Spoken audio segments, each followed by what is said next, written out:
যে এই মানুষগুলো আমাদের আদিবাসী এবং তারা নিজের কাপড় নিজেরা বোনেন, তারা নিজেরা জমি চাষ করেন, তারা নিজেরাই সেখান থেকে শস্য উৎপাদন করে রান্না করে খান, যেটি আমরা কি ভাবতে পারি? আমাদের না সৌভাগ্য যে আপনাদের মতো মানুষদের আমরা পেয়েছি। এই প্রজন্ম হয়তো অনেকেই পায় না। যে আপনি যেরকম ছোট্ট মামার কথা বলছিলেন আলী জাকের, তিনি যেমন ছিলেন, আপনারা যেমন ছিলেন, এখন কিন্তু সেরকম আলো দেখানোর মানুষজন একটু বোধহয় কমে যাচ্ছে আর কি। আমি মনে করি যে আলোর মশাল হাতে নিয়ে পদযাত্রায় যাওয়া মানুষের সংখ্যা অনেক।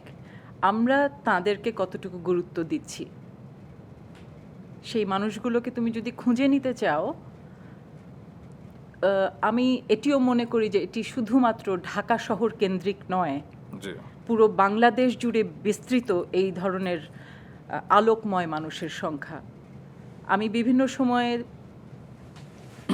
ঢাকার বাইরের যে শহরগুলোতে জি। বিভিন্ন রকম শিল্প চর্চার বিভিন্ন কারণে গিয়েছি, জি, জি। সেখানে যে মানুষগুলোর সাথে আমার ইন্টারাকশন হয়েছে, তাদের কথা শুনেছি, তাদের ভাবনার পরিচয় পেয়েছি, আমার কাছে মনে হয়েছে আমরা কেন মনে করি, কেন আমরা এত উদ্ধত যে শুধুমাত্র ঢাকা শহরেই আলোকময় মানুষ বসবাস করেন। এটি আমাদের সম্পূর্ণ ভুল ধারণা, এটি আমাদের কুপমণ্ডুকতা এবং এটি অন্যায় ভাবনা।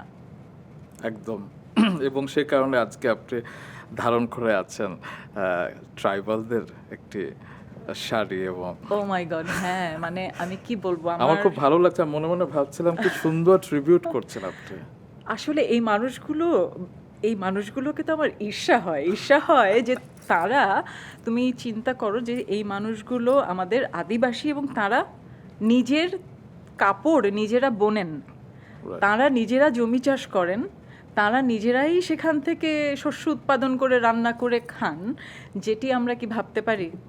এবং আমি কিন্তু ট্রেকিংয়েও গেছি পার্বত্য অঞ্চলে, আমার পার্বত্য অঞ্চলের যে বন্ধুরা আছেন তাদের সাথে, এবং সেইখানে গিয়ে একেবারে জুম চাষ যেখানে হয়, এই ট্রেকিংয়ে গিয়ে নানান রকম দুর্ঘটনা, তারপর ইলিশ মাছ ধরে খাওয়া একেবারে নৌকোর ভেতর থেকে, তো অনেক ধরনের বিষয় আছে এবং আমি তাদেরকে আসলে ভালোবাসি, ভীষণ ভালোবাসি।